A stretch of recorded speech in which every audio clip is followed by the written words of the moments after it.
185.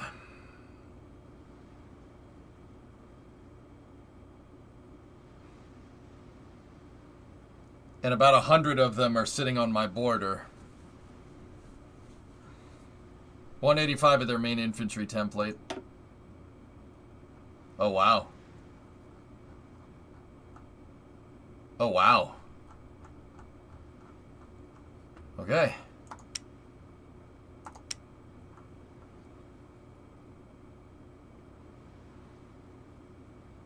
Oh, der Kanonenvogel. Ja, ja. Ist gut, ja?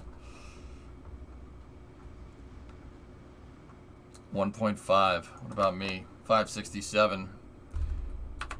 We got them on the ropes, dudes. Can you see their template? I can't see whatever template they're using, but whatever template they're using is... Whatever template they're using is unbelievable. It's a wide template, Chem, whatever it is. The numbers that I'm seeing from their attack is like in the 300s routinely, and that can't just be because of perks. They must have a super wide template. I really wish I could see it, and I might be able to get at it with the special agents, but we'll do that another day. It's a wide template. It's got to be wide. Either that or I just suck at giving my troops guns. Could be that too. We're getting better at this, though. I'm really happy that we're getting better at that game. I want to get to the point where we could, where I can just play and have some fun with it and not have to sit there and learn all day. The title does say satisfactory for After Hours, but that's actually tomorrow. I forgot what day it was. So we got my summer car for After Hours. So let's do this. What kind of guns are the troops using? My guys have DPs. They have these things. That and PPSHs. Your troops are supplied by horse. Yeah. Yeah.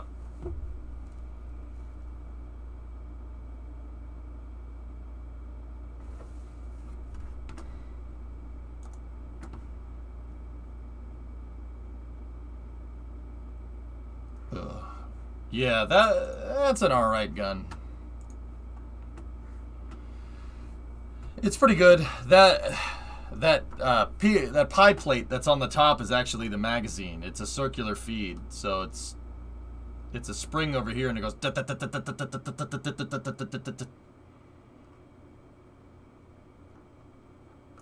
Yeah, interesting weapon. I mean,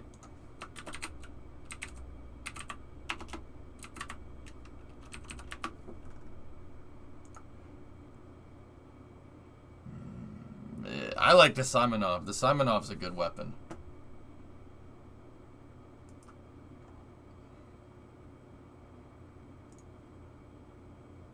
What?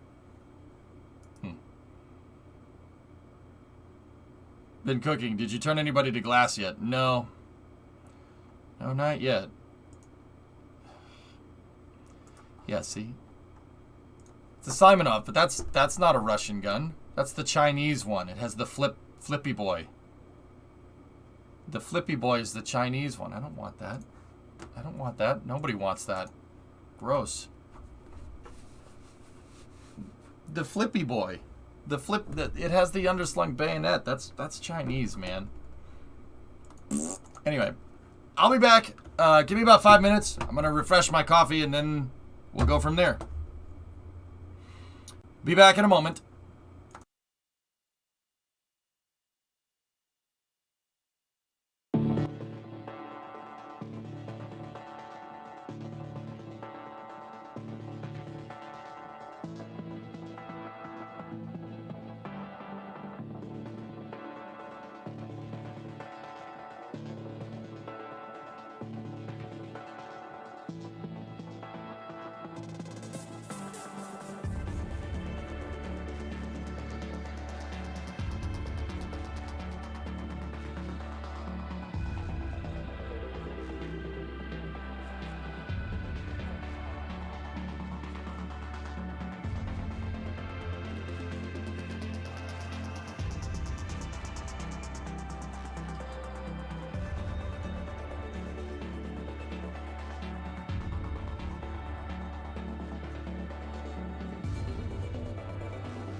All right, dudes.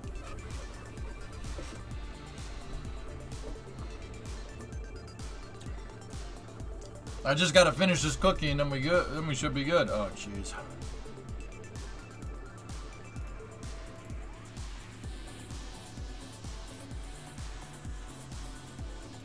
Starship stuff.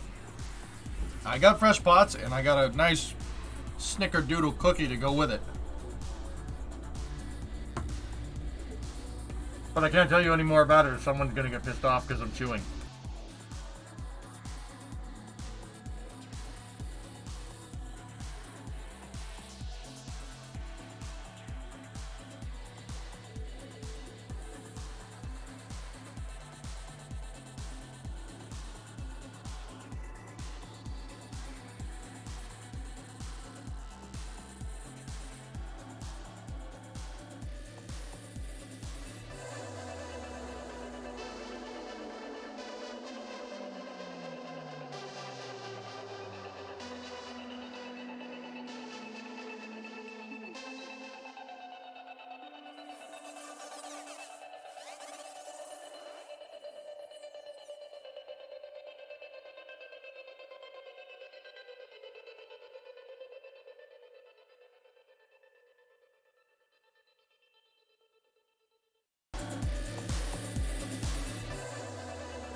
Okie dokie. Alright, let's see what we got here. Okie dokie. Gotcha, thanks. Oh, great, good. Thanks for your time.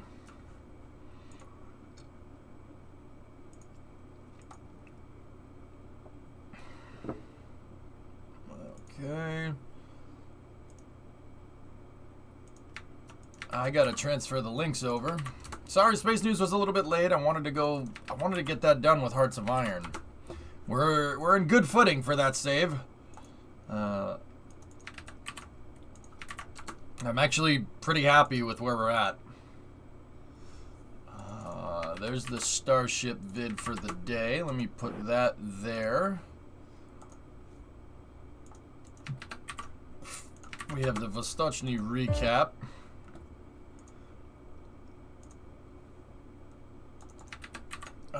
There is SLS news, actually. Some pretty good news. Just on a side note. That's how Schwer Gustav works. That's good.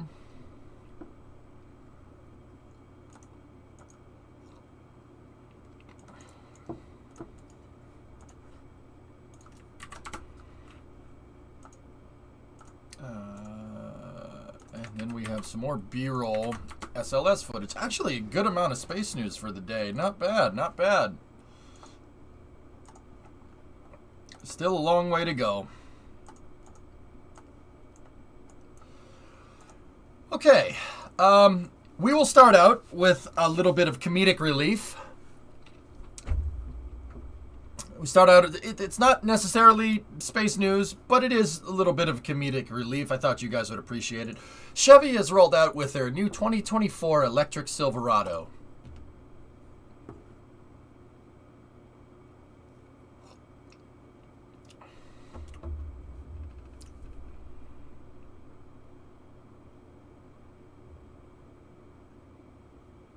Oh, it doesn't need any exposition.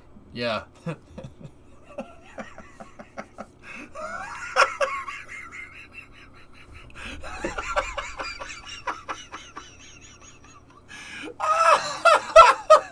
It looks worse than the Cybertruck. It does. It looks terrible. It looks like a Honda Ridgeline.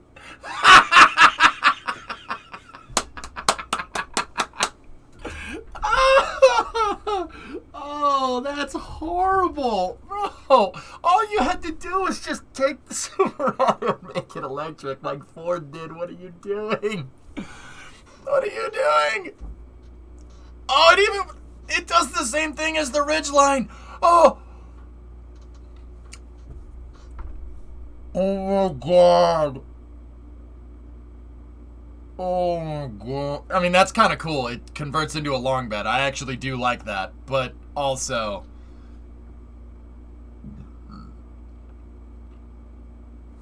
why didn't you just call this the Avalanche? Why does this have to be the Silverado? What are you doing?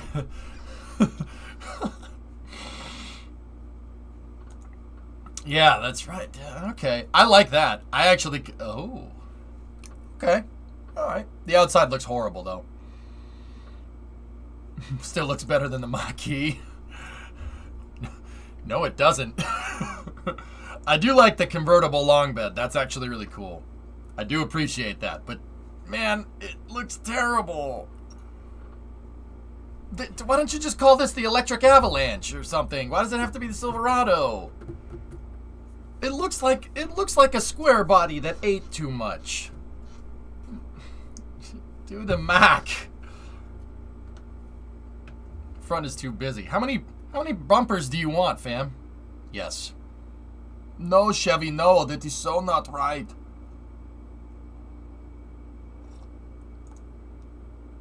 Check out the tailgate. I would love an F-150 that fits in my garage. The Avalanche. Yep. Missed opportunity, Corsi. Missed opportunity. Just missed opportunity.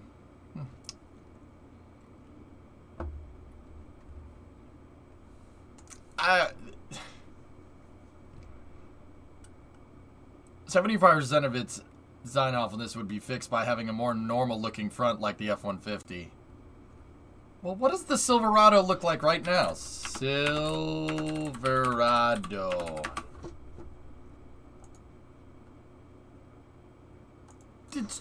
Just do that. Why didn't you just do that? What? Why didn't you just do this? Just do that. Why don't you just do that? That looks nice.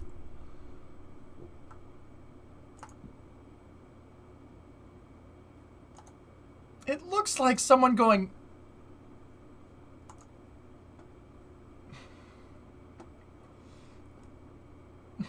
Why? What? It's so fat. Like, what is it with everybody in making like fat versions of the automobiles that they're based off of? It's ridiculous. The front is better than the Rivian. I saw a Rivian driving around in Detroit, That just reminded me. I saw one.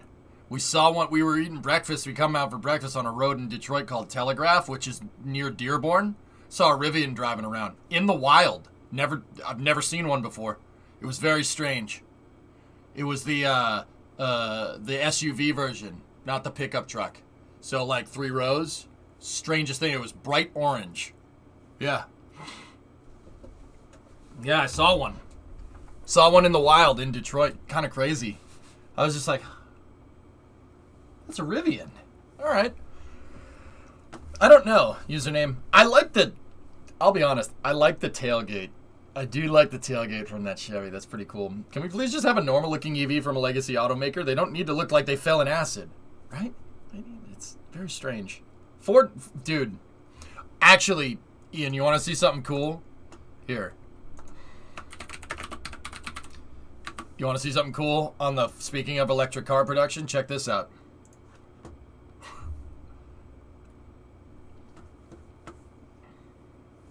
I guess, S. Tech guy, I've only owned one pickup in 99 Dakota. That's not a bad truck.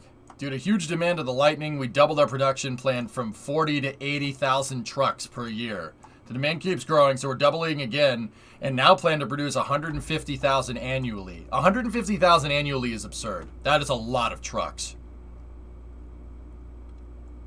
The Chevy crab blocks, that's kind of cool.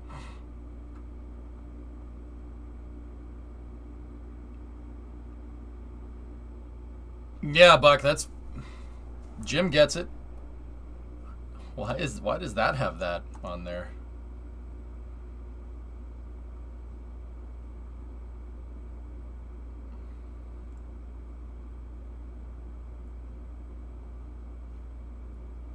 Even better. Can hold 2 golf bags. Golf emoji. Yeah, the Lightning is just a regular. It's just a Ford truck that they designed a custom chassis for. That's it. But the body panels are all the same. It's just got some electric trim on it. That's what I've been saying, do for friggin' years, man. Just make a regular car with an electric engine in it. You don't need to make a Mach-E.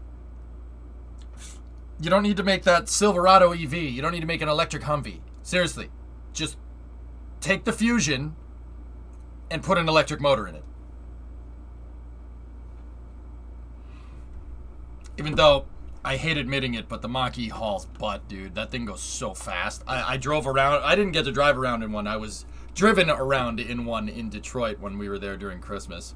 One of Brimo's relatives has one. It's fast. It's very fast. It's very fast. It's Tesla quick. Very quick. It was the GT one, too. It was very, very fast. Yeah, Ian, I'm with you on that one. I don't know. That looks a little low to the ground for a truck. That's what they should have done with the Mustang. Seconded. Twitter put trigger warnings on Merry Christmas. I don't take much stock in them. Okay. If they could make an old school electric Ranger, that would sell.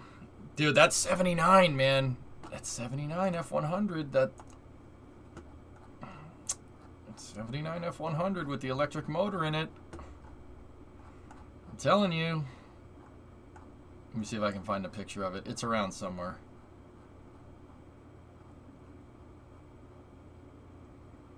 Ford is also building a gigafactory somewhere for electric vehicle stuff, which is pretty cool.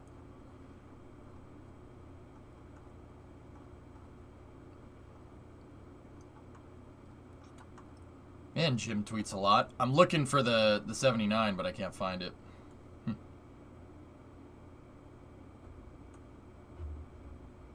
Yeah, Sevi, yeah, I got you. But Stellantis is French, so.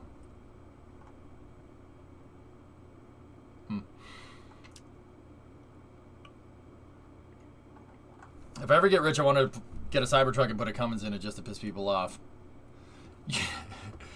Dish, you know there's a guy from my neck of the woods, that channel Rich Rebuilds. He's putting a 4BT Cummins in a Model 3.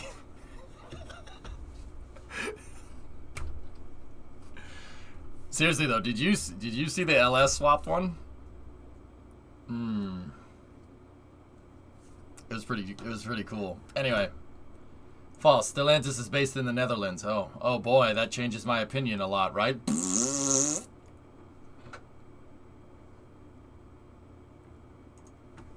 Yeah. See, Ford should just make. They should just make that. Just make that. Seriously, you'd sell a bajillion of these things. Just make that. That's all you gotta do. Just make that.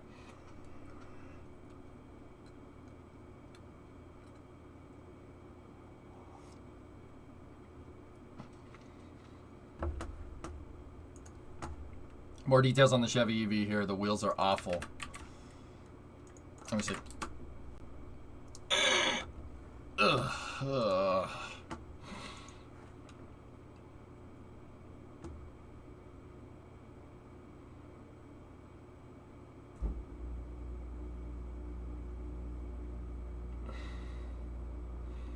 Would fail safety rating. Gonna have to make it faster. EV stuff is not actually as regulated as internal combustion engine stuff, so we're in a really unique period where this could actually work.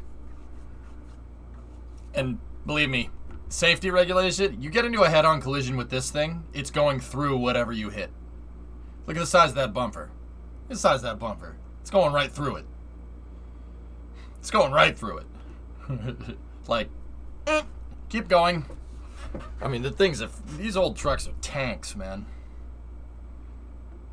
But then again, if it has Mach-E underpinnings on it, nah, this should be fine. I don't know, Bill. It's very strange. Brand recognition or something, maybe? Anyway, let's get into space news.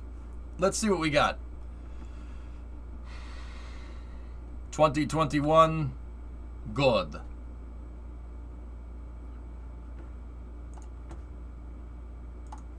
Neat, Sebi. All right, space news time. The year 2021. Kosmodrom Vostochny. Ooh.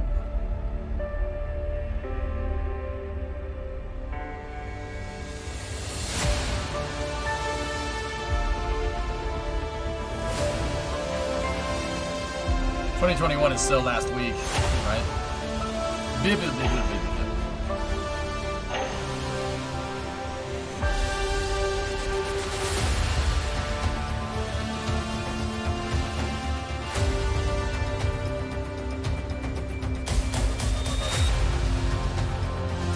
Five missions.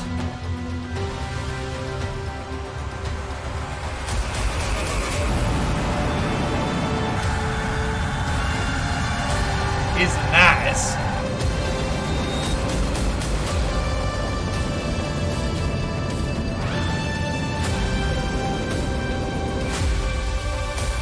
Alright, success.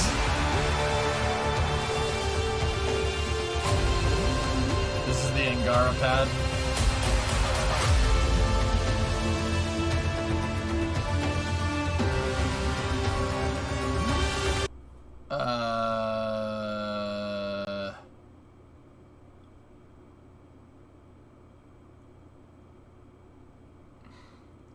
What is that? 1584.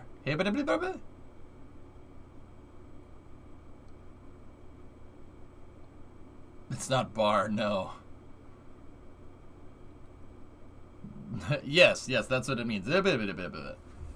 So this is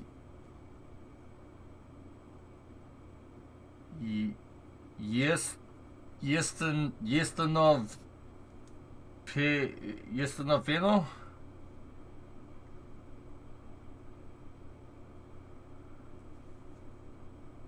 Hey, robot. 1,584 high-pressure balloons. Since the year 1584 when Soyuz was invented. Oh, okay. What happened with Angara? It had to launch. It didn't launch. It failed. It launched. The second stage failed to relight, so it's just kind of coasting around up there doing whatever. Ustnovenio equals founded. Ah, okay. So there's the service structure mounts right there. Hey. That's a nice crane. That looks familiar.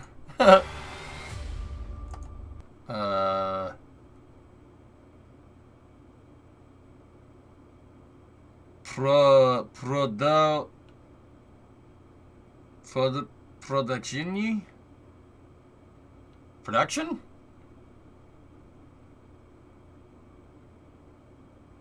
To be continued. Ah, okay. This is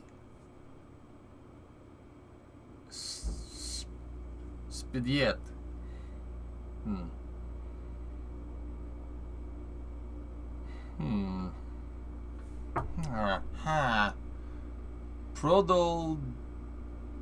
Prodogenial. Slidyut?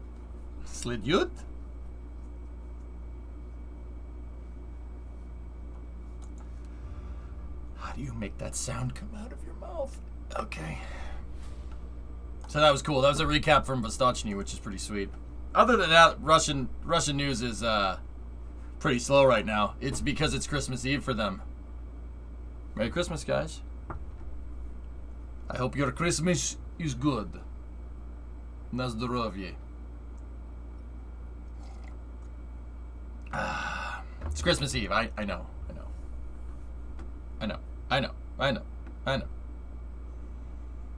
Merry Chrysler to you. Yep.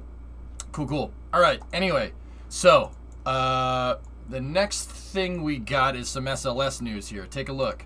First of all, is some B-roll. This is some B-roll footage from NASA that you guys might appreciate. I think only 530 views on the video. Wish more people into the Russian side of things. Dude, they show so much with their integration and launching. They show everything. It's a really great opportunity to learn because they're so ridiculously transparent about it. They don't care. Just go ahead. Look at Soyuz's design. What are you going to do? Copy it? All right. Have fun with that. can do that if you want, I guess. Here, check this out. SLS B-roll footage. Oh, that's core stage 2. That's the forward join.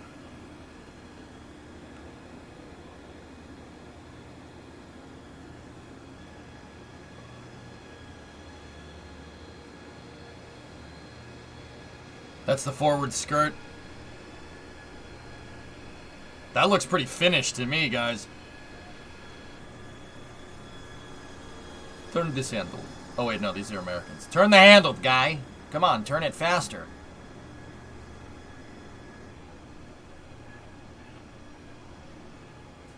Hello. Oh, look. Oh, I tell you what, boy, these lifts run off of propane. Look at that. Nice, clean burning propane. Do I look like I know what a JPEG is? I just want a picture of a goddamn propane. They won't singularity. They're fine. Okay, what's with the pan shot? Please stop.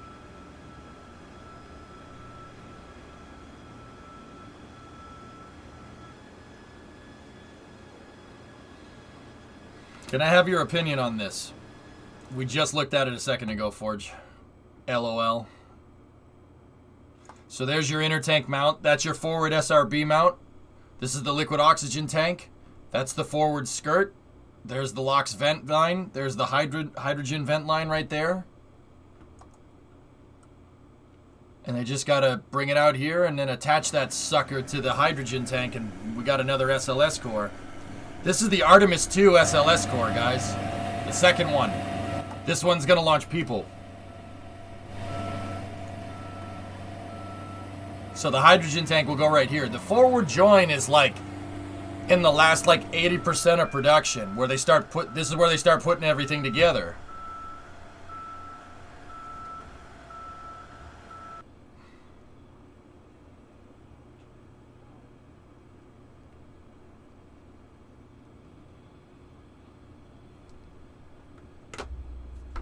Yeah, I know, Sebby. It's a little weird. Kind of amazing how small the oxygen tanks are on hydrogen rockets. Well, Varigor, that's because hydrogen cannot be stored at a very high density. You store it at a high density, it's just gonna leak. Yeah, you can't store it at high pressure. It's like it'd be like squeezing a sponge. Doesn't work. But those camera housings, I'm not sure where the camera housings are exactly. Hey Steve, what's going on? Do you have a good video of a Soyuz reentry with an inside point of view? I don't have one off the top of my head, but I'm sure if you look around for it on YouTube, you can find that. It doesn't really look like much. It just looks like the window's pulsing, like there's a strobe light outside the window that's strobing orange, I guess. I'm already noticing some production dissimilarities though in this Artemis II core comparatively to the Artemis 1. I don't believe the Artemis 1 core had this thing going on here. You see that? I don't think it had that. Like, there's like a recessed bit of spray-on foam right here.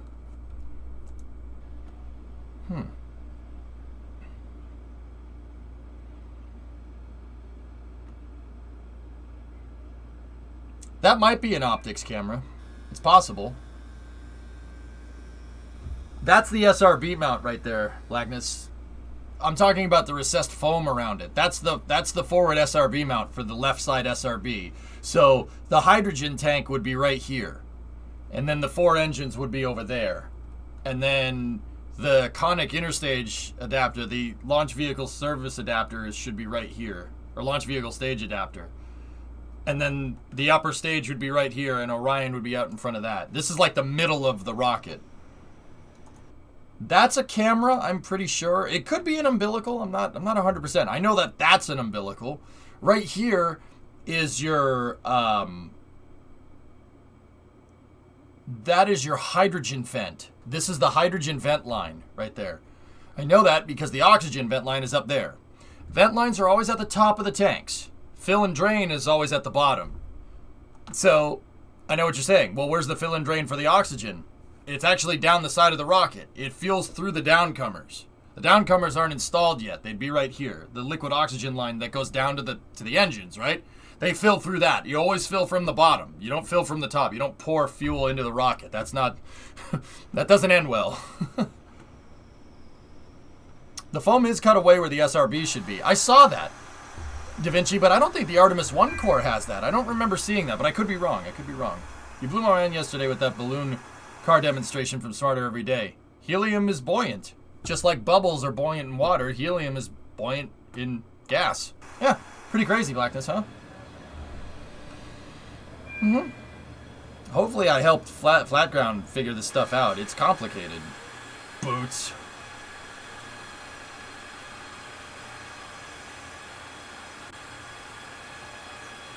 Yeah, it's pretty weird, huh?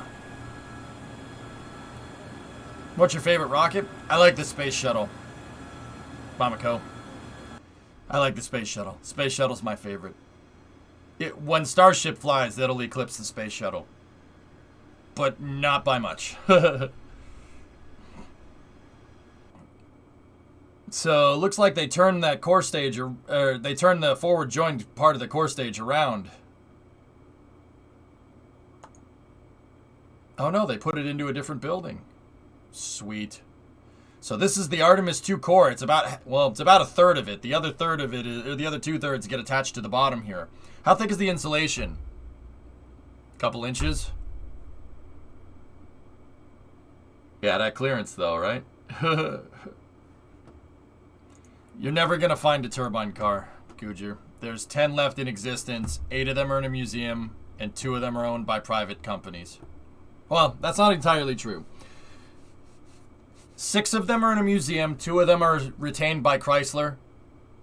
2 of them are owned by private people, private sellers. They'll never get rid of them. The turbine, I'm never gonna get one of those. I'd rather build my own anyway. Do I know how to do that? No, I have no idea. Jay Leno does have one. That's one of the 2 privately owned ones. Div Random. Mm-hmm.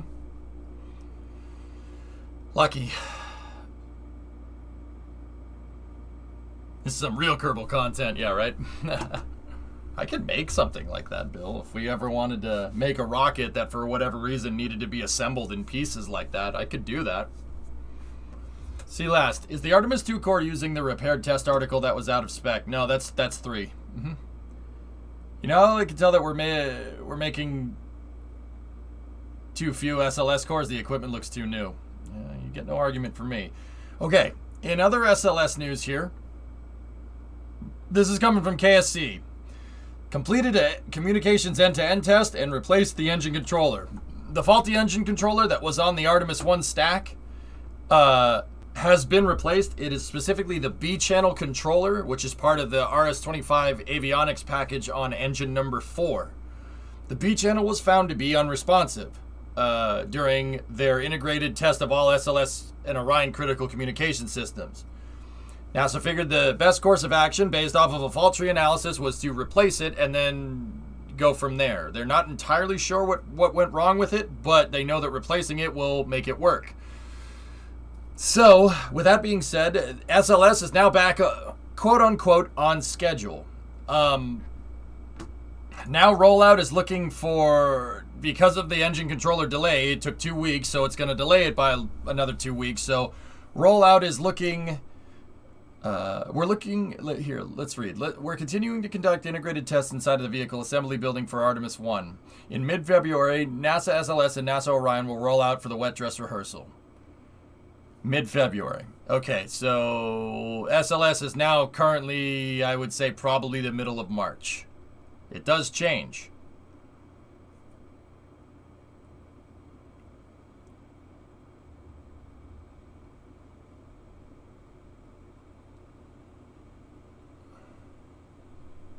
Jay Leno is lucky. He's rich over here being a comedian while not being funny.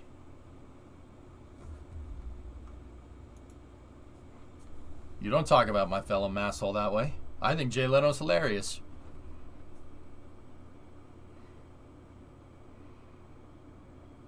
Look, he likes cars. He likes being an entertainer. I can understand that. You don't talk bad about him here. His chin is beautiful. okay? It's beautiful. Jay screwed Conan. Yeah, whatever. It's fine.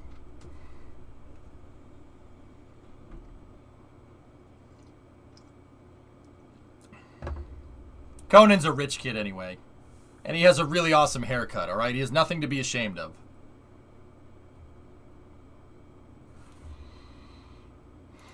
Yeah, I've seen it already. Roblox.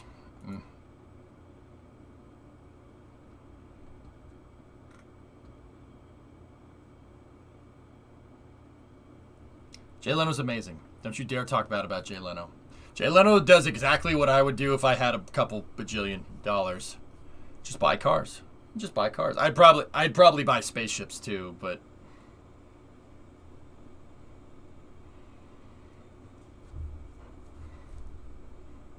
anyway, so SLS is looking to roll out. So Artemis 1 is back on schedule, so to speak. It's about a 2-week delay because they needed to replace the parts in the engine controller. I cannot stress this enough. People are using this as yet another reason to dump on SLS. It's too expensive. It's taking too long. Blah. And yet, in the exact same breath, they're like, oh, Starship's going to take an extra 2 months. Oh, that's no problem. This stuff takes time. It doesn't matter if it's SLS. It doesn't matter if it's Starship. It takes time and it takes a lot of money. Just be patient. We'll get it. I'm blacking out my tail lights. Sorry. Suddenly regular car reviews. When is Jay Leno buying a Falcon 9? Dude, if I had a lot of money, of course I would. I would buy one and I would have a car garage and I would hang it in the car garage. Like what they did at KSC. I'll be like, yo, can I get one of those? You can take the engines out. I really don't care. It does not need to be operational. I don't care. Even a piece of one. Which heavy rocket is best? Heavy rocket. My heavy rocket is best because orange core state. Well, mine's more shiny. Mine has tiles. Mine has aesthetic.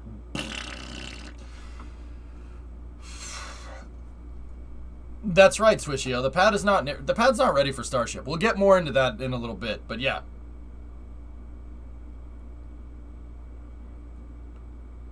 Should buy the destroyed nozzles from the last booster? That'd make one heck of a coffee table, Sumo, wouldn't it? Mine is best because Vulcan. Mine is best because Delta 4 upper stage. Alright. That's enough. That's enough. Oh, man. If Starship and SLS go in like the same week, that is going to be the most hectic week ever, because I don't care how I have to do it. If I have to drive down to Florida, I'll drive tough enough down to Florida. We'll drive it down there, go to Artemis 1, and then I will drive it straight to Texas to go to the Starship orbital test. I don't care. I will do that. I will do that. That will happen. And the way these things are trending, I have a feeling that these two missions are going to be within a couple weeks of each other. I have a very, very, very, very strange feeling that that's going to happen. I'll call yes. We'll have my people get in touch with your people. You understand? What if they're the same day? Bandit, if they're within 12 hours of each other, I'll do it. I'll do it. I'm serious. If like Artemis 1 goes in the morning and Starship Orbital Flight Test is at night or something, I'll do it. I'll drive. It's not that far. I've made longer trips. Not a big deal. Be careful what you say. They might be hours apart. Geeson, I have a feeling they're both trending at the same pace. We know that Starship's not going to fly until at least the end of February, okay? SLS, we know, is not going to fly at least until the end of February. They're gonna after the wet dress rehearsal, it's gonna be a month. They're gonna drain the fuel, they're gonna roll it back to the VAB, they're gonna inspect the vehicle after tanking, and then they'll roll out for Artemis 1. It'll take about a month. These launches are gonna be within a week of each other, just by pure sheer coincidence. I meant to tell you, I'm a little behind the curve on this, but I saw Goes U will be 19. Goes U, it will be GOES 19, will launch on a Falcon Heavy. 16 to 18 were launched on Atlas 5. NASA awards contract services for the Goes U mission. Oh. Yeah, we covered that when that was a long time ago. That award, wasn't it? Yeah, W. I will stream the ride. Me and I know that Das is gonna probably get in on it. I'll talk to him and I'll be like, yo, let's stream the whole trip. When's the next moon phasing for? It should be the end of March, Hellfish. So that's what I think it's gonna happen. But how many scrubs will either of them have for the first launch? I don't know, dude. If SLS 24-hour scrubs or something, and then Starship is in between that 24-hour scrub, I'll drive there, watch one launch, drive back. I'll do it. I will do it. I don't know if Tough Enough will make that. I really got to make sure that truck is in good order to do something like this. That's another Route 154. But I would do it. I would absolutely do that. That would be insane. I'll get you a plane, Chief. I'm not going to say that that wouldn't be fun.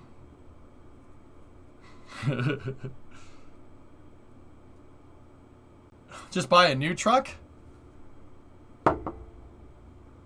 Geeson, you going soft on me or something, boy?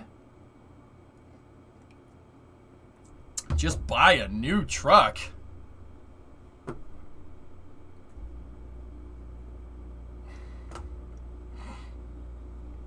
Tomastia, if it scrubs back and forth, that would suck so much, dude. But I'd do it. I'll do it. I'll do what I can.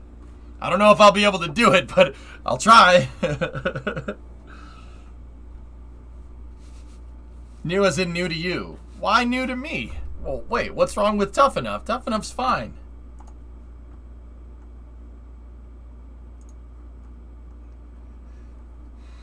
I took pictures of it the other day when I had it out. Look. Look, see? Look. Yay!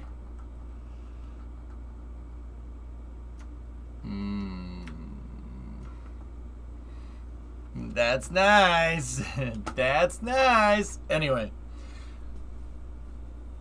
Tow a boat so you can cross the Gulf. I have to put the tow hitch on. 1v9 to shuttle landing facility is 9 hours and 20 minutes in the 182 with current winds.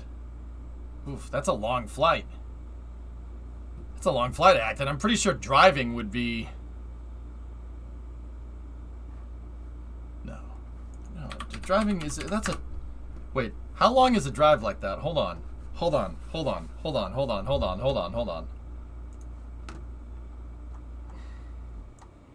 Give me an approximate. If the plane is 9 hours, that might not be possible within 24 hours. So let's just go Jacksonville to over here. That's Panama City right there, I think. Let's go Mobile. Here. Houston. Corpus.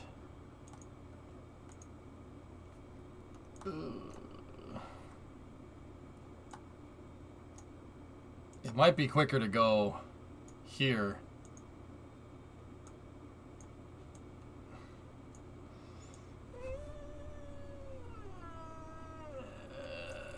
Uh, 1,200 miles? How long was it from Detroit? Hold on. The Christmas drive that I did was like this.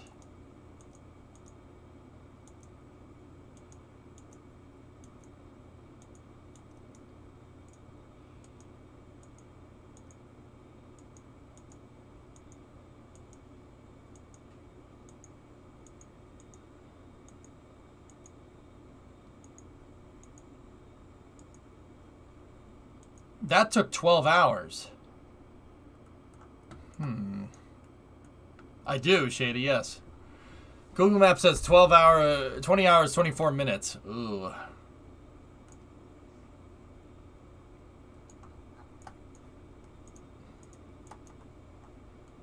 $20 hours. I'm not sure I could do a 20-hour drive in one sitting. I'd need a co-pilot.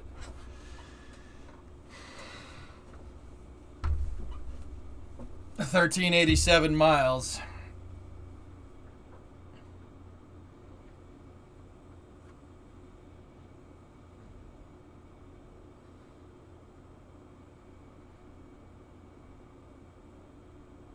Acton, would you have to refuel going from like Boston to Orlando if you were driving around, if you're flying around on 182?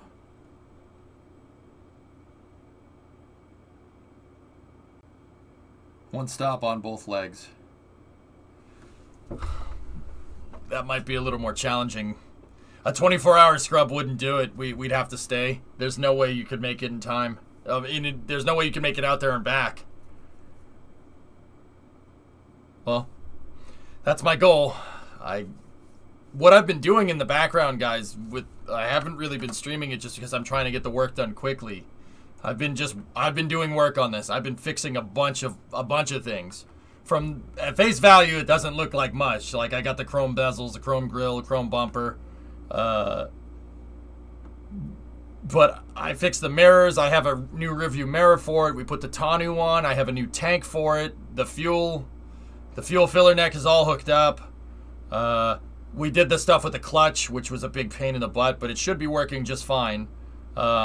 There's a bunch of stuff, dude. Bunch of small things. Do you know the Hacienda Hotel Cessna story? No, but that sounds familiar. I haven't gotten to the starter yet, Jim, but I have the spare parts. I ripped the steering column out of another F-250 in a junkyard in Blackstone, Jim, which is on the border with Woonsocket. Woonsocket. No, it's on the border with Woonsocket. So, yeah, it's not that far from you. There's a nice junkyard down there, and they have an F-250 that has plenty of good parts on it. Yeah, you know where Blackstone is. Yep. Mm-hmm.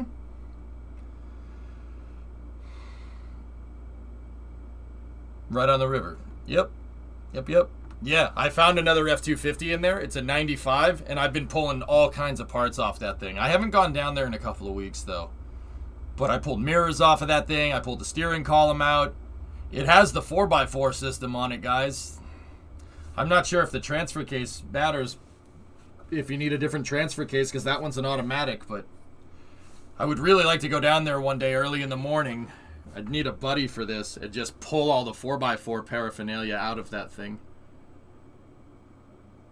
You can get a 410 carrier for the front. It's a Dana 50 TTB front diff. Switch the truck to a 4x4. It's still a mechanical system, so you don't need much. Just buy the whole truck. I would, Jim, but I have no place to put it. I have no place to put it, dude, unless you got storage. It has a lot of good parts on it. It has the whole 4x4 system and a bunch of other stuff. It has the same axles as mine. It's got everything. Diffs just got to match. Yeah, they make 410s for the Dana 50 or not. I checked that last night after we were talking about it, just on a side note. But yeah, it does have a lot of good parts on it. It would be nice. You need a teleporter. Yeah. So Jim, unless you got a place to store a junk F-250 that will find its way to the scrapyard after we part the thing out. Yeah, I don't know. I don't have storage, but I know someone in Woonsocket who does. They want to have a junk truck sitting in their lawn for a little while. Probably better to just go find one on Craigslist. First mistake, Ford. Yeah, Farm. Where's the 96 GMC Sierra that drove 4,000 miles across the country? Oh wait, that kind of truck doesn't exist because it probably broke. Don't know them personally, but a friend has a car in storage there. Oh, I don't know, Jim. We'll think about it. Got him? Anyway, so yeah, that's what's going on with SLS. So here, fellas, check this out. We were watching this on live stream yesterday, but here.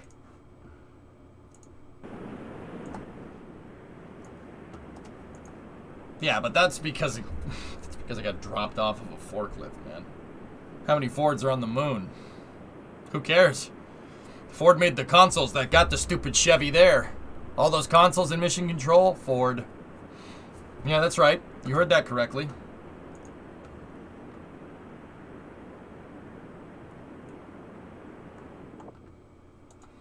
Mind your own business, Ponzister. Yeah, Kizik, that's no problem. Mind your own business.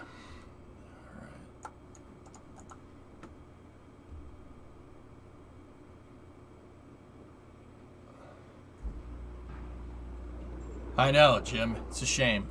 It's just a shame.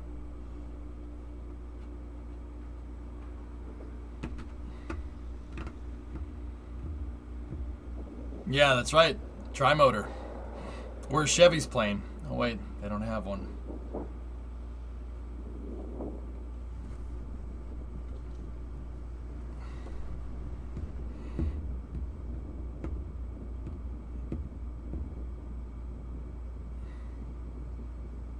Yeah, Gujar. I really want to see the Can Crusher do its thing. Yeah. Like, really, really want to see it do its thing? Okay.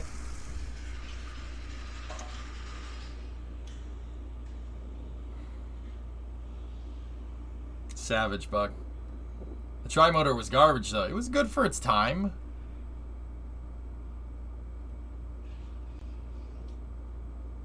Damn, dude. Damn, boy. Damn, boy. It's thick. That's a thick building. Damn. Pa-pa! So they totally put LS motors in general aviation aircraft. Okay, yeah, SLS with a dry sump, dude. Yeah, absolutely. Oh yeah, great airplane engine. Believe it or not.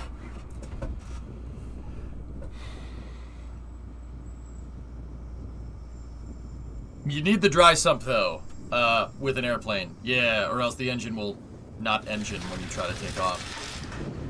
Oh, dude, look at that impact wrench. So once again, fellas, you want to know a little bit about steelworking. They have these huge gussets right here. These gussets are what bolt the beams of the building together, right? When you see all these lugs or all these nuts, got them. When they're all torqued down like this, if you see them all in there, that means that's done. That means it's ready to go. If you ever see one of these gussets with just 1 or 2 bolts in it, that means that they're mocking it up. You basically have to put the beam in, only attach it very loosely with 2 bolts, and then kind of place it with the other beams, and then kind of bolt everything together with 1 or 2 bolts. Bolted together with 1 or 2 bolts. Yeah, it works. And then once they get everything perfectly square, they basically do the equivalent of putting a level on a 2x4 and being like, okay, we're good. Then they start ratcheting everything together. It's actually pretty neat. It's like building a big erector set. Actually, that is exactly what it is. It is a big erector set. Golden Goose, 58-month resub. Looks like there's a gap. That's okay. Okay, universe, smile, click. Smile for the flash. How old is that one hydraulic part I was talking about with my dad? It's from Clayton. It's from 1997. It's a little old, but it works now. I don't think there's any bad O-rings, and I checked it again for any leaks, and I drove the thing around. Clutch is fine. It's very strange. I think I just ran out of fluid, dude. Hydroscopic fluid, man. Pain in the butt.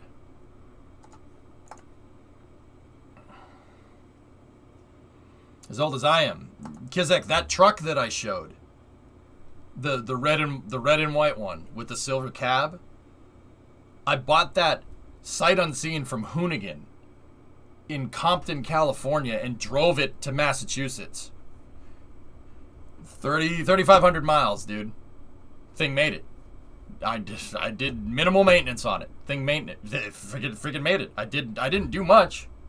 It was in pieces. I slapped it together in a parking lot, but hey, whatever. Yeah, I streamed the whole thing, dude. It was really cool, actually. That truck's been all over the U.S. I have pictures of that truck at the Grand Canyon. I have pictures at the Hoover Dam. I have pictures in front of Vegas Motor Speedway. I have pictures of it in Amarillo, Texas at Cadillac Ranch.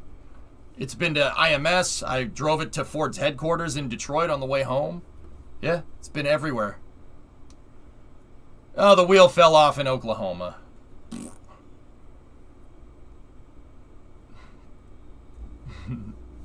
Pics on the highway in Veneta. Ugh. Give me a break, Dave. Oklahoma's nice, though, for what it's worth. I got to spend a night there. It wasn't by choice, but I got to spend the night there. It seems like a nice place. I didn't have any problems. I like it. It's wide open. At least the part where we were in Veneta. It's a nice little quiet town. I like that. I like it. Everybody minds their own business. Hey Joe, what's going on? Truck even made it to Vandenberg. That's right. 4,000 miles total trip, Night Viper. So, 'tis but a scratch. A scratch? The wheel's off. No, it isn't. Is there a KSP tonight? Nope. No, John, I'm not ready. I'm just formulating my ideas for how I want to do kind of the updated version of mission mode. Kerbal is coming back. You have my word. We're playing Summer Car tonight because I want to drink more Lonquero. And the tiles do be looking good, though. Changes to mission mode, JDI is basically as follows. You guys vote on where to send it. I vote on how to send it. Or I decide how to send it. I think the big mistake that I made with mission mode is letting you guys decide the architecture. I basically don't want to change the launchpad rules. I don't want to change any of that. I want to build the architecture. So if I want to do pods, we're going to do pods. If I want to do not SSTOs, we ain't going to do SSTOs. You guys just decide where you want me to go. I can keep much better track of the engineering doing that. And I have a really awesome idea for a rocket that you guys might enjoy. I like long drink, Tars. It's really good. Are you going to restart our mission mode then? No. No, I'm not. That's right, Josh. Yep. Is the Flying Dorito out then? It's too much of a pain in the butt to keep going, Jonas. We'd be much better off. There's much better solutions. I mean, couldn't we just do ground stations? Yes, we could. Or we could play Summer Car. John, I want to...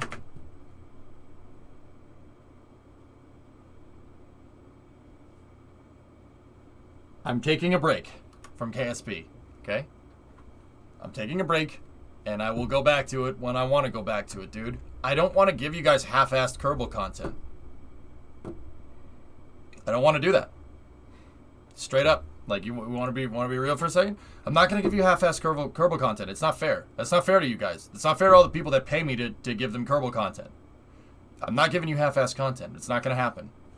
And that's what was happening, and it was annoying.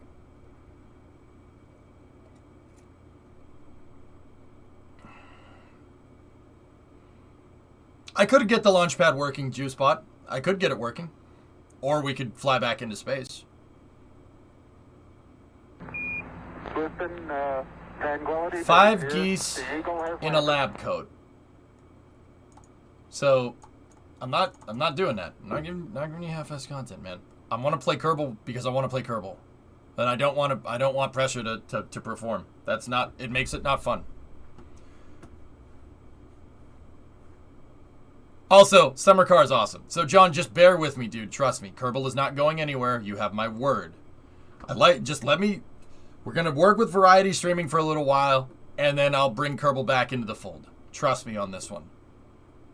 It's for the better.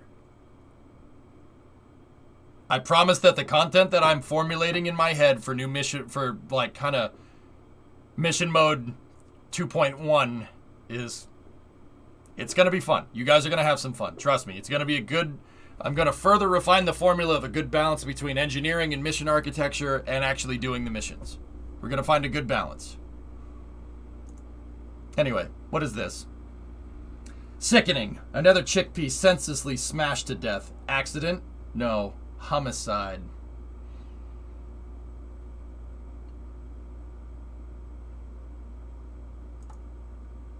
You know what? Every time that happens, every time you do this, we're just gonna, you know what? We need to purge our eyes from the failure.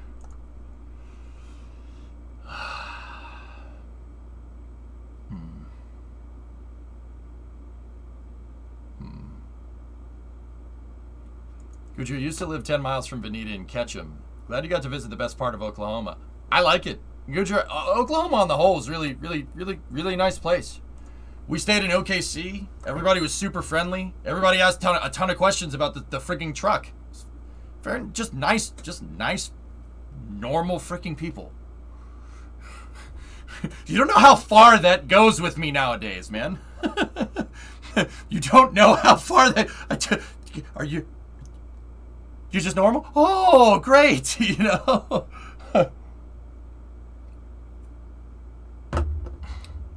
I'm not so normal, people. Yeah, I know. That's why you live in California.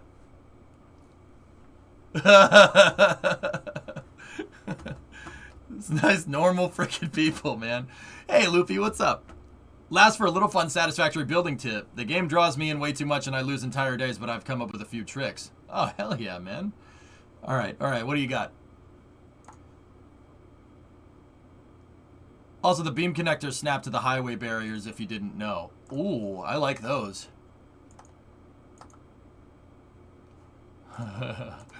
Loopy, I feel a little bit responsible on this one.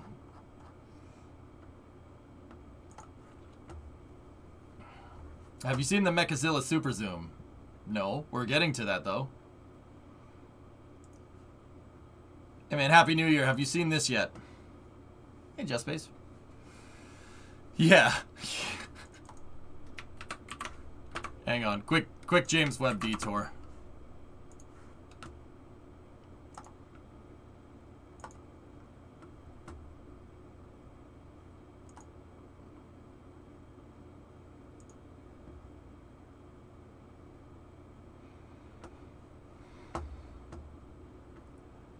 Nice, Googe.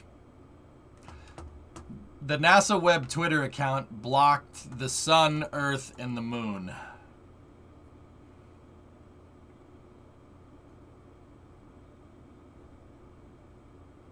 Seems like the newest telescope in space is going through a phase.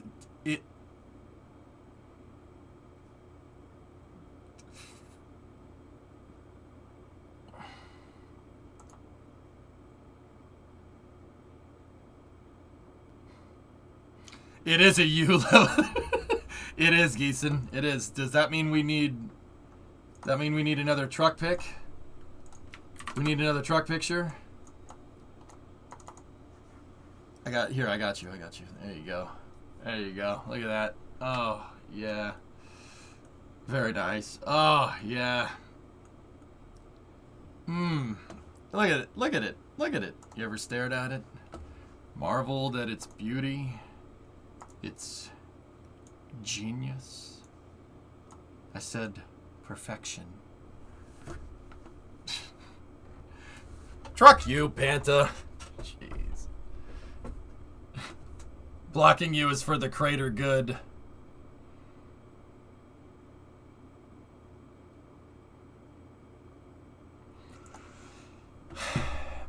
Somebody said it in chat, but if I ever make a music album, that's going to be the cover. New road trip? Where to? Well, SLS, of course. Does the truck have a Twitter account? No, it doesn't, but it should. It doesn't, but it should. The NASA official account was posting in Belter... What?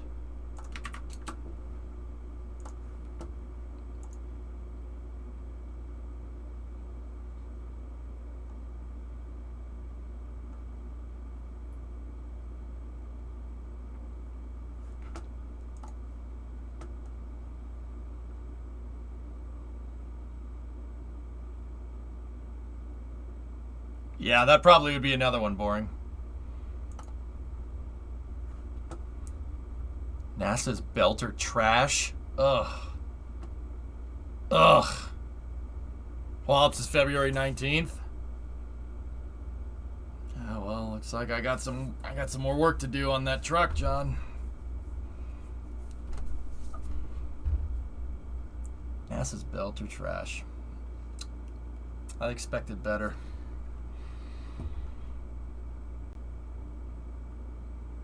What? What? That Anaros punk thinks he's cool? No. You see what? Did you see what I did to the Germans in Hearts of Iron? I'll do that to you. I don't care. Can we have just tough enough things? Oh my god, dude! Just Jeb things was my idea. That was my idea. Have you guys seen the Kerbal Twitter account lately? Hold on. The Kerbal Twitter account is awesome. It's just Jeb things. It's the whole thing is just Jeb things. It's so funny. Look. Look. It's all just Jeb things. Always has been. I love it.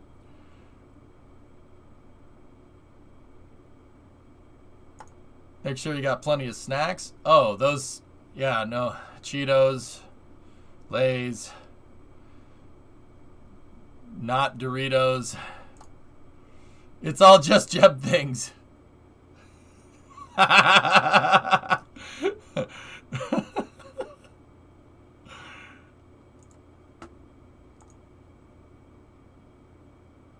want it. I want it. I want it.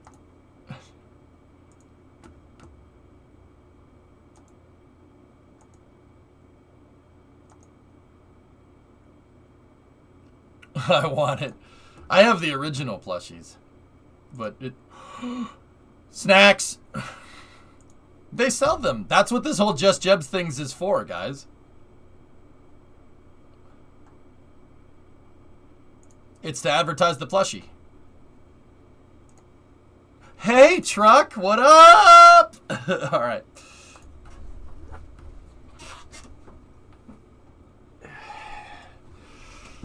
Now, you could have the white suits, or you could get the OG orange suits. Orange Kerbal's good.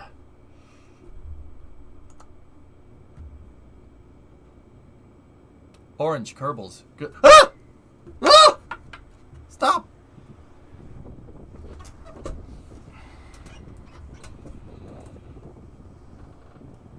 When did you get a second Jeb? Well, this isn't Jeb. This one is Jeb, this one is Bill, and I have Bob in the other room.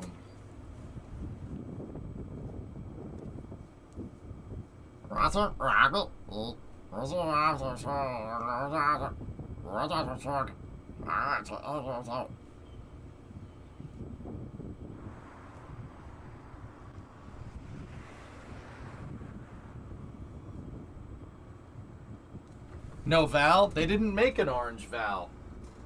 They didn't make a plushie Val, which is a shame. Oh look, the cargo bay Pathfinder. Yeah. Let's take a look, T-Man.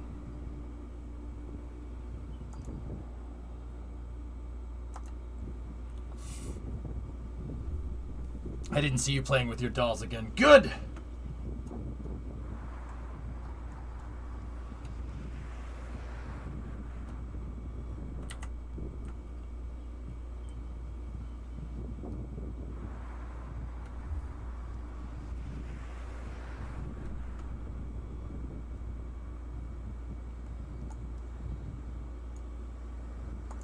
I still think the shuttle-style cargo bay would be better. Oh, gee, I wonder where you got that idea.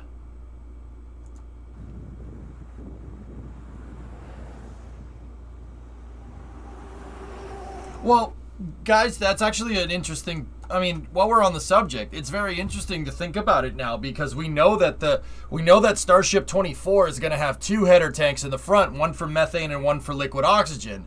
And if it has 2 tanks in the front, the payload bay is not going to be, you're not going to have as much usable payload volume, which makes that chomper fairing kind of even more useless. The chomper fairing doesn't make any sense. I'm telling you guys, it's going to either have a payload bay door like this, or the payload bay is going to kind of do a breadbasket thing or a bread box thing and kind of slide down into the payload bay.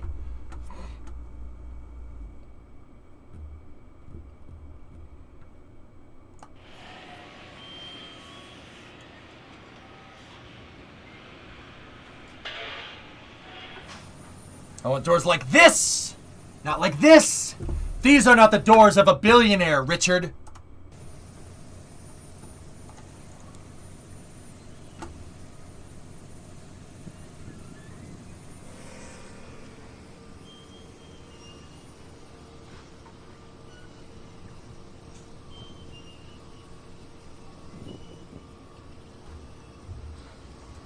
Do you guys see this? You guys see this? It's called Tres Comas. Do you know what it stands for? Do you know what that means? Do you know what that means in Spanish? It means 3 commas. It's the amount of money we're gonna make when Starship launches into space and makes a frick ton of that Starlink money, baby. Hey, to rebillion. To rebillionizing. To rebillionizing. To rebillionizing. To rebillionizing.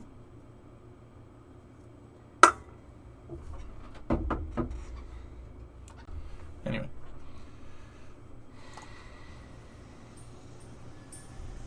Real men drink White Claw.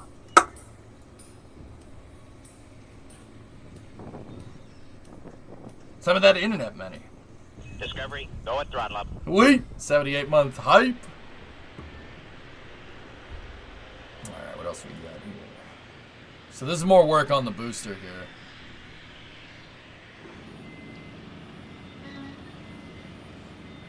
Don't put tres comas on your delete key. I don't know what that means. I'm a little bit confused by your tactics. I'm going to keep acting tough until I figure out what's going on. It's terrible, weather guy. It's terrible. You get more drunk off Sprite. It's terrible. I bought it for the memes. But how terrible?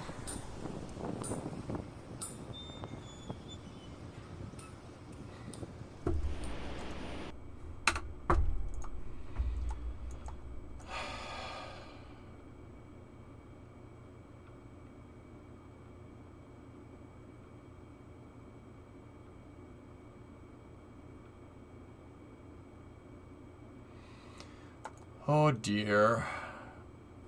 Why would you do this? Why would you do this?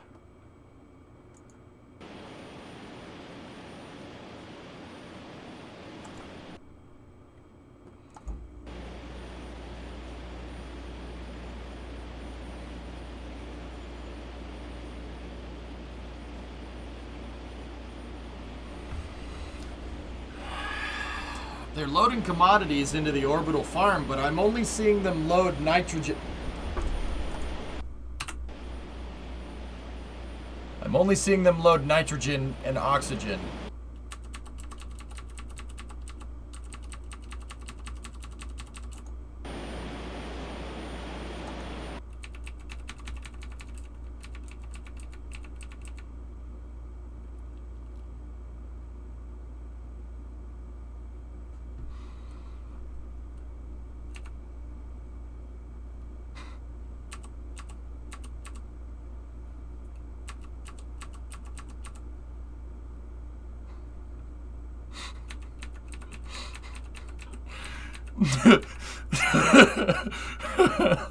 What?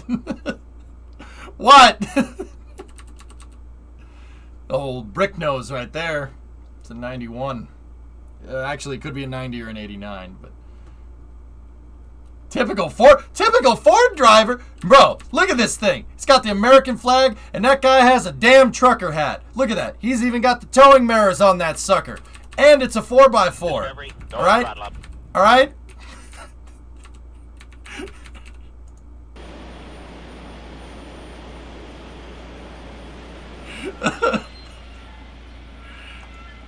Look at the rear window. The rear window. Hold on. I didn't see the rear window. And he's hauling the mail. I think the footage is sped up, Weed. Good. Pyroman? Yeah. Any OBS Ford, dude. I like them all. From 1980 to 97. Great trucks. What's on the rear window? Oh, he's got the flag decal on the rear window. What a Chad. Burning the midnight oil. Bonjour, Alex. So, I know that viewers were asking about this the other day, guys. There is a dirt berm right here. They put in a new berm that separates the orbital launch mount from the propellant farm. And a gun rack, too. What is it? It's a gun rack. A gun rack? A gun rack. Shee-ha, hooray. I don't even own a gun, let alone many guns that would necessitate an entire rack. What am I going to do with a gun rack? Hey, look, mechanically stabilized Earth. You don't like it? Fine. You know, Chad, if you're not careful, you're going to lose me. I lost you 2 months ago. Are you mental? We broke up. Get the net.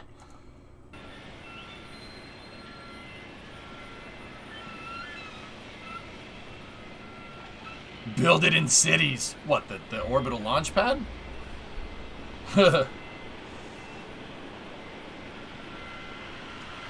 So this is a case excavator.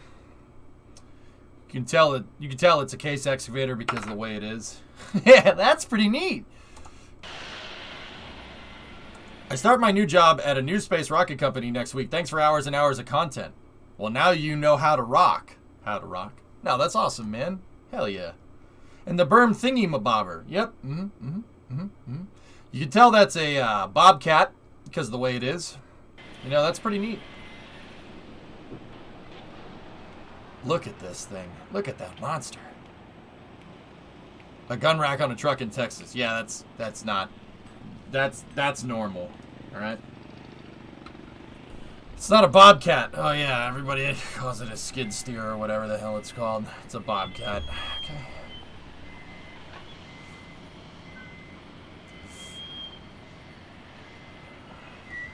Dude, look at how big the freaking umbilical hood is. That's unbelievable, the scale here.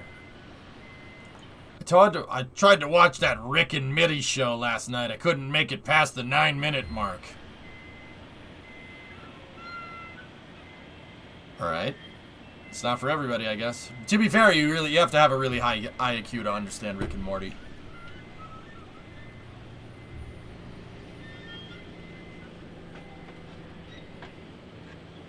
It's a beast.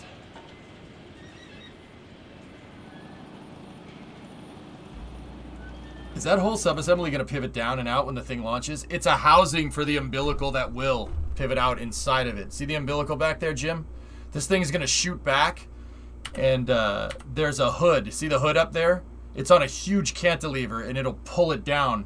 So the umbilical is going to go this way, and the entire umbilical carrier mechanism is going to kind of pivot back into this area here, and then the hood will slam shut in front of it. That huge cantilever right there will close, and it'll slam the hood down. I know, Thor. It's pretty insane. We're watching a launch pad kind of go together in real time. I wish that NASA did stuff like this with 39A. It would be fantastic.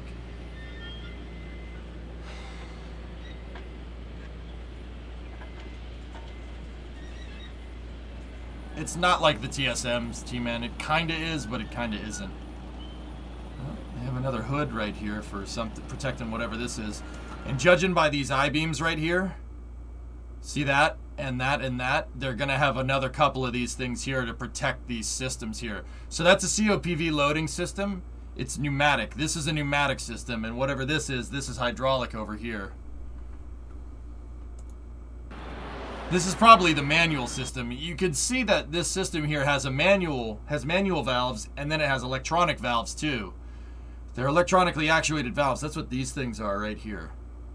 But it has manual systems on it too. Probably better to do that.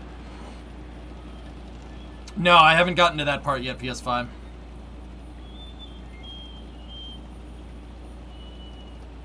How explosive-proof are launch pads normally? Like, on average, how long does it take to repair after an explosion on the pad? If something explodes in the way that you don't want it to explode, Jax, your pad is down for 6 months at the very bare minimum. Fastest I've seen a pad turn around from catastrophic failure was about 6 months.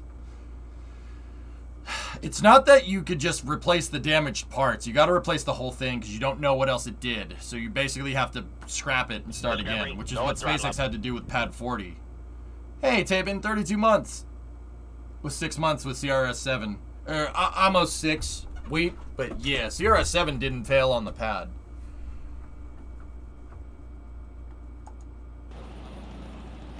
Can you explain the difference between pneumatic and hydraulic? One moves gases, the other one moves liquids.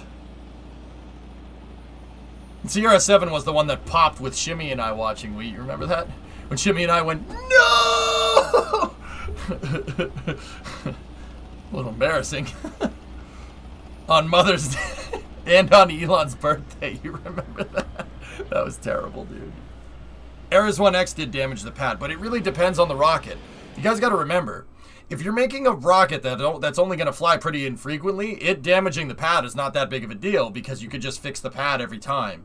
Rocket launch pads haven't always been as reusable as they are. Part of SpaceX's genius is being able to make a pad that's easily able to be turned around, like 39A, like 40, like Vandenberg.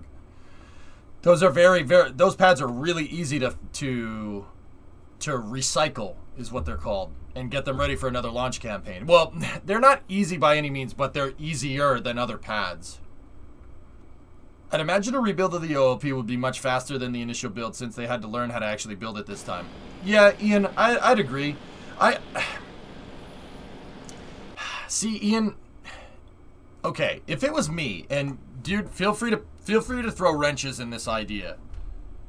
Okay, you're building a pad that's going to catch a launch vehicle, right? You're building a pad that's going to catch a launch vehicle. There's a very high probability. I mean, you have to build the pad strong enough to be able to withstand the blast of 33 Raptors going off at once, which is going to be that barometric pressure shift would probably be in line with a low yield atomic weapon near the pad. So you got to be kind of careful. Honestly, I would, Ian, if it was me, I would design the primary structure for this launch mount. I would overbuild it by like 2 to 3 factors of what you think it needs. I would take the load factor, multiply it by pi, and build it for that. Why? Why would you do that? So you can take it if if Super Heavy crashes into the pad, it won't affect it too much. You know what I mean? I mean, dude, look at the steel. Look at the steel here. You see how thick that is? That's inch thick steel. That's that's 25 mil thick steel. Easily. This stuff, that's 50 mil. 50 mil thick all day. That's 2 inches and that's 1 inch. I would build this to be able to take an impact from Super Heavy. But you're right. They'll probably build it back quicker, no doubt. But I think that pad is designed to withstand a direct hit from Super Heavy. I wouldn't be surprised. I mean, see how overbuilt it is? That orbital launch mount looks like nothing I've ever seen before. The closest relative would be a mobile launcher platform, right?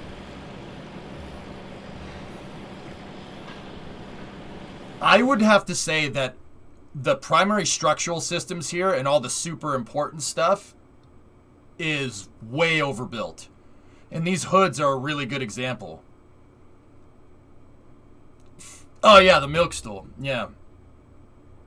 True that. Yeah, the closest relative is the milk stool, you're right. Which was on a mobile launcher, so I get partial credit.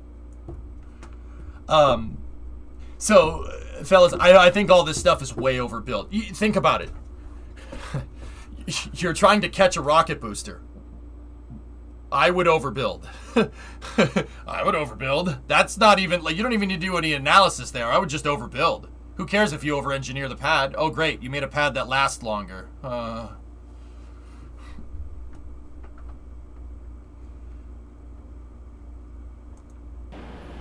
When can we see launches every day? It's not going to be for a while. Very earliest 2023, Gooch. Yeah, just overbuild the steel. I mean, look at those steel hoods, man. Look at this whole thing. This whole thing is way over-engineered. All of it. This whole area. Even the catch tower, man. Look at the catch tower service structure. Like, look at the girders and the slabs and the columns on that thing comparatively to, like, the fixed service structure at 39A. It's way overbuilt. But the tower could be overbuilt because, I don't know, it has to catch a booster on it. Probably has something to do with it. There also isn't mass constraints for pads, so why not overbuild? Exactly. It's just like 39A and 39B, guys. Those pads are overbuilt. You know how I know? They're built for a Nova rocket. They're built for Saturn Nova. They weren't built for the Saturn V. Saturn V's too small, believe it or not. It's too small. Those pads and the VAB for that matter, and the crawlerway were all built for scalability in mind. They already did that during the Apollo program. That's just smart engineering. Overbuild it. Set a load factor like 3 times of what it's rated for. That way, if a rocket misses and it hits the thing and blows up, which, guys, I have a feeling that that's going to happen in the future. Not as a mark of a demerit against SpaceX. Even Elon has said, I don't think they're going to catch the booster, which is fair. I think that's a very fair assessment there. I would overbuild it. This thing is built like a tank. So Ian, what I'm trying to say is that on top of them being able to build it quick, pad isn't going to get that damaged. Even if like there's a direct hit from super heavy, it still wouldn't get that damaged. I mean, like I said, I bet you that pad is like nuclear blast proof. Because when you think about it, when the rocket fires, it's that pressure shift, the overpressure event from a rocket engine firing is about, the pressure change is about on par with a nuclear blast. So I would say that most pads are blast proof. This one especially. In my save, it is no longer the USSR led by Stalin. It is now the USSR led by Smirnov. Ew. Does that mean, if it's led by Smirnov, Hellfish, does that mean that there is now a hard drink called Stalin Ice? What about Grey Goose? What about Grey Goose? What about the Grey Goose? Stalinov Ice. Oh yeah, Buck, it's gonna be big. Stalinade. Getting loose with the goose, baby. Oh, weed, I got it. I got the new hotness for you, man. Lonquero.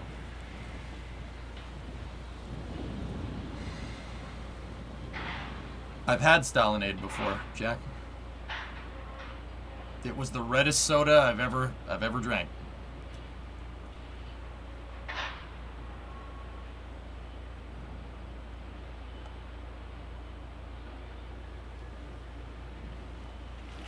End of the decade, Gooch. Oh.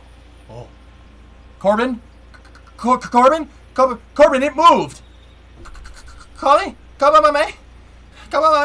The thing is moving, man. I mean, the thing's moving. The chopsticks are gonna move, man. Kobe, my man. What's the thing with all these chopsticks? No. Because if it's a rocket catcher, the alarms will go off. Because all these launch pads have rocket catchers, right? Yeah.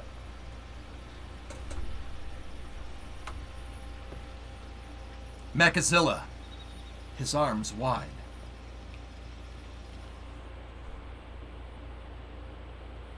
Elon in Starship at Boca Chica. Mechazilla, his arms wide.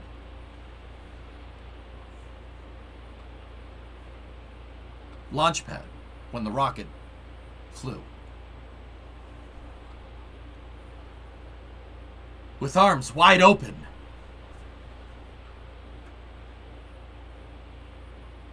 Oh, that's cool, man. That's really freaking... Moon!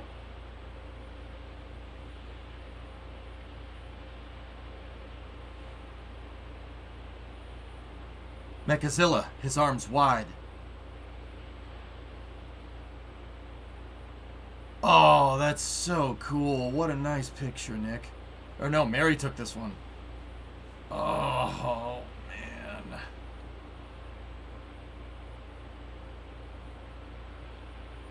Space is so freaking cool. But can it dual wield both Super Heavy and Starship at the same time? No akimbo. No akimbo. Dude. Stars in his eyes. Dude, I tell you what I'd do, man. I'd launch 2 rockets at the same time, man. Damn straight, always wanted to do that. Yeah, I figure I could hook that up, because, you know, rockets dig dudes with money. Frickin' A, man. Kind of launch pad would do that? Kind of rocks that would hang around with a guy like me would.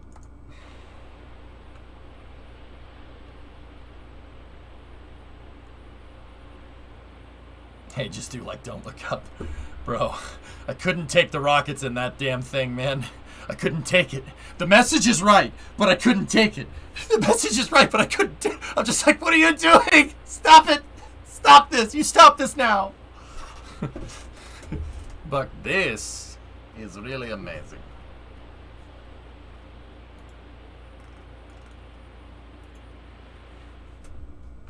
That's cool, man. Can I see those moving again? Oh!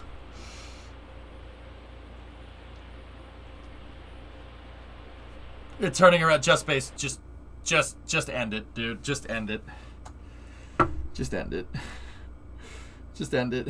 I couldn't do it, man. It's worse than For All Mankind. Don't Look Up made For All Mankind look like a documentary in terms of spaceflight architecture. Oh, God. I'm getting upset just thinking about it. Discovery, Please stop. throttle up. Has anyone on the job site ever said to you, sounds like someone has a case of the Mechazillas? No. No, man. Shoot, no. I believe you get your butt kicked saying something like that, man. Why catch the rocket? Why not land it on a pad and do a rotation of vehicle launches like the shuttle was supposed to be?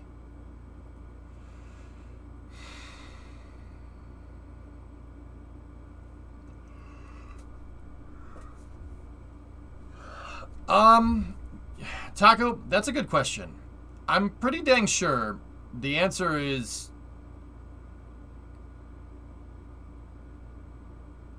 The answer is most likely that SpaceX wants to be able to turn it around quickly. If you can make a rocket that can take off and land, or launch something into space, come back down, be reintegrated and ready to launch again in the same day, you're not going to need to rotate stock like that. With that being said, Taco, I still think that's going to happen.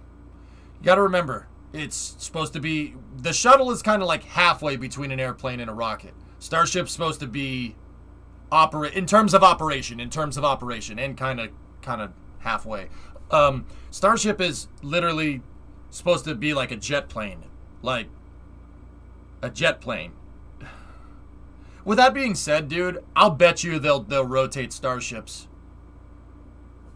They still haven't figured out. I'm still wondering what the payload integration device is going to look like for this.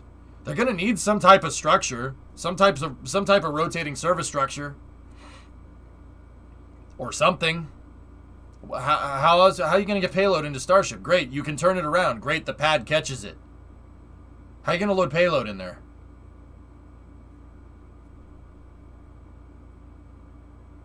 Do you think that this is too complicated to be replicated on Mars? You don't need super heavy LEOP for Mars. All you need is Starship. Yeah, to get to orbit around Mars, all you need is one Starship. That's how sucky Earth's gravwell is. You don't even need the first stage on Mars. Oh yeah. Heck, you want to hear something crazy, LEOP? You don't even need tiles. If you're landing from low Martian orbit down to the surface, you don't even need a thermal protection system. No, that's not needed. The tiles are only needed for when you're coming from Earth and hitting the surface, like what Perseverance did. Yeah, that's when you need a heat shield because you're coming in fast. If SpaceX develops an architecture where Starship circularizes around Mars first and then lands, no heat shield is needed. You could literally get something like SN-15 and land it from orbit. No problem. You wouldn't need any tiles. To be honest, they probably haven't gotten that far yet. Just Space, I think that's the answer. Yep. Mm-hmm. I'm still thinking they'll have the fairing be detachable. Detachable, Ian? What are you thinking, like cargo containers? Like how you'd load a cargo container into an airplane? I mean, was that where we're going with that? I'm confused. What do you mean? Or are you talking about like what SN-21 is right now, pulling the whole top of Starship off? Dude, wouldn't that be crazy? Wouldn't that be insane? That would be nuts.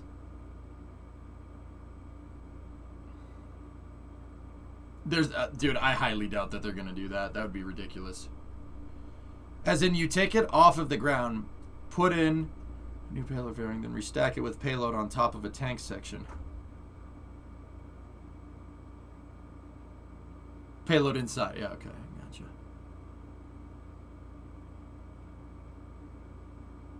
Yeah, Just Space. You'd have to disconnect the header tank fuel lines. I'm pretty sure they wouldn't do that. Yeah, okay. So, Ian, you're thinking like an intermodal container. Like an internalized cargo carrier that goes inside of Starship. And that's, you just pick that thing up and zip it right in.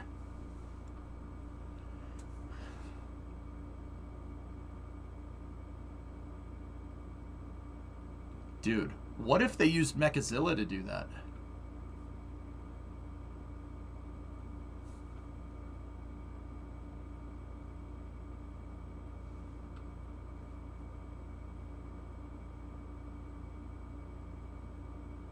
Oh no, I mean like the whole nose cone comes off? Yeah. What if they had a rotating or a fixed service structure, like a mobile service tower attachment for Mechazilla, and it just picks up the mobile service tower attachment, and then that installs the payload. Literally a clean room that's stackable on top of this thing. How would it move? It has conveyor belts on it. This has conveyor belts on it. You could get it to move forward and back. You'd have to find a way to pick it up and take it out of the way, though.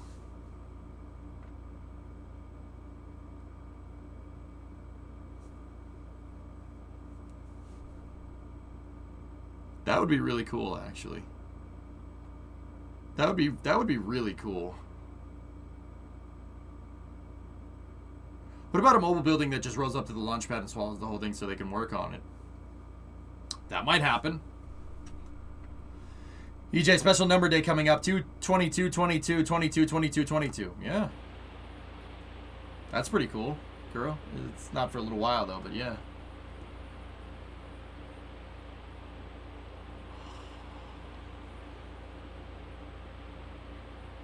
It's sage to think that this one will probably blow up.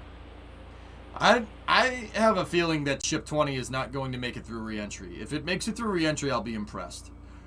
The reason why is not because I doubt SpaceX by any means, Leo. That has nothing to do with it. If they nail the tile, not even NASA could nail the tile design on the first try. They still had tiles fall off. I mean, NASA did nail it because Columbia made it home with John and Bob on board. But Starship is not being tested like that. The orbital flight test for Starship is not a full 100% working Starship. It's a Starship without its components on board. It doesn't have any life support on it. It doesn't have any payload bay volume. It won't have payload bay doors. It's not a completed Starship. So it works much more like Buran now because of unmanned testing, right? The first Buran, the one that flew into space, did not have any life support on it. It was basically a hollow shell with the computers, and that's about it. Pick it up and dip it right in. That's not working for me, Hazanku. I mean, Gujar, that mobile building is going to need to be 500 feet tall. How are you going to make a 500-foot tall building move? Honest question. And remember, they're in swampy terrain, so... I don't know, man. I don't know, man. Sounds kind of complicated. Dude, I'm thinking like an attachment. An MST, a mobile service tower attachment for Mechazilla. That would be really freaking cool, actually. Either that or a rotating service structure that's attached to the back of the tower. A rotating service structure like the shuttle that's attached to the back of the tower. Oh, that would be so freaking cool. And it's attached in the same way the quick disconnect is attached. It'll have like a crew access arm in it and stuff. Oh, I like that. Oh, I like that. That's a good idea. That would be so freaking cool. That'd be so freaking cool. I kind of want it. Wait, gifted out 5 subs like a Chad. Thanks, man. Oh, that would be so legit. Alright, guys. Thanks for the 5 subs, Weed. I appreciate it. So that's our footage coming from NASA Spaceflight for today. We also have some shots from Starship Gazer here. Oh, yeah. It's leaving some tire tracks. Thanks, Weed. I appreciate those subs, man. I hope you have a good new year. Look at the pin. The thing's a freaking tank, man. Speaking of it, Chad, you got borrow trauma for when kids want to play with you on the weekend. What?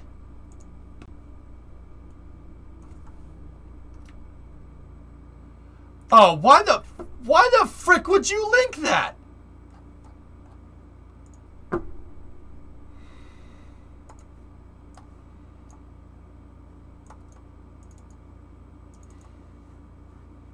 Kind of sicko frickin' does this?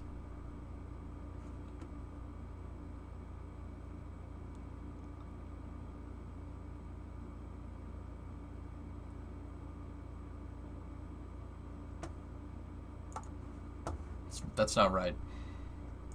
It's not right. That's not right. It's wrong. It's wrong. It's wrong. Here. Oh, yeah. See? There we go. Oh, yeah. Yeah, see? See? There we go. We gotta purge. We gotta purge ourselves. Change the subject. Look at the truck. Disregard hamburger. Acquire pickup truck. Hashtag American things.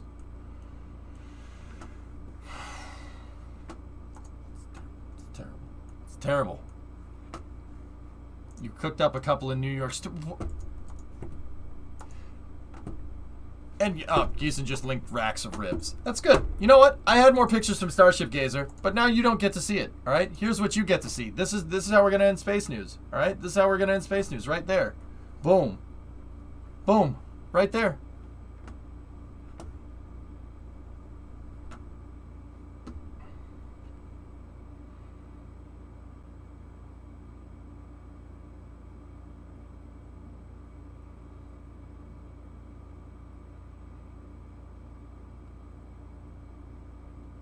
Yeah, see? There you go. Had a big freaking California burrito for lunch. Alright. Alright, fine. Fine. Fine. Fine. Alright. I'm gonna pull out all the stops here. I'm gonna pull out all the stops. Look. Look. There you go. This is what you get now.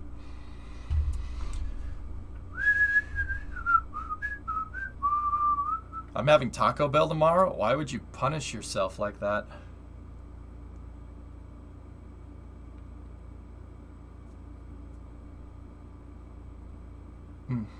Yep, see, this is what happens. You just get pictures of trucks now. One coronet.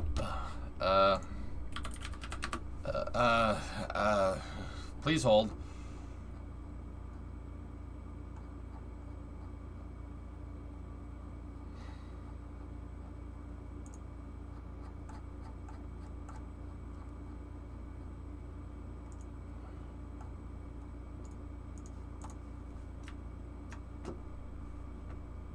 There you go.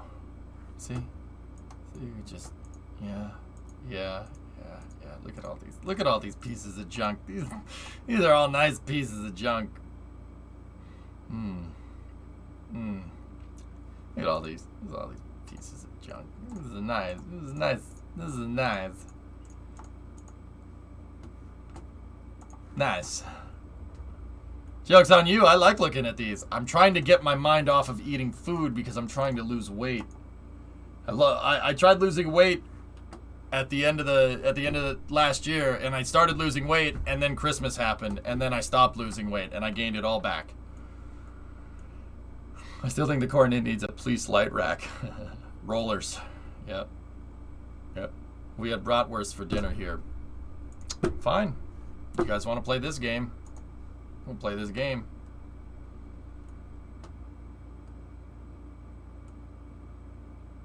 Wait, the last one has a Russian license plate. A Russian license plate from Massachusetts?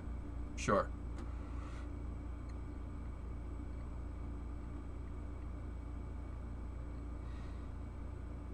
Look at that. Look at this nice Coke bottle. Damn it! I just did it. Ah! It's got a Coke bottle body.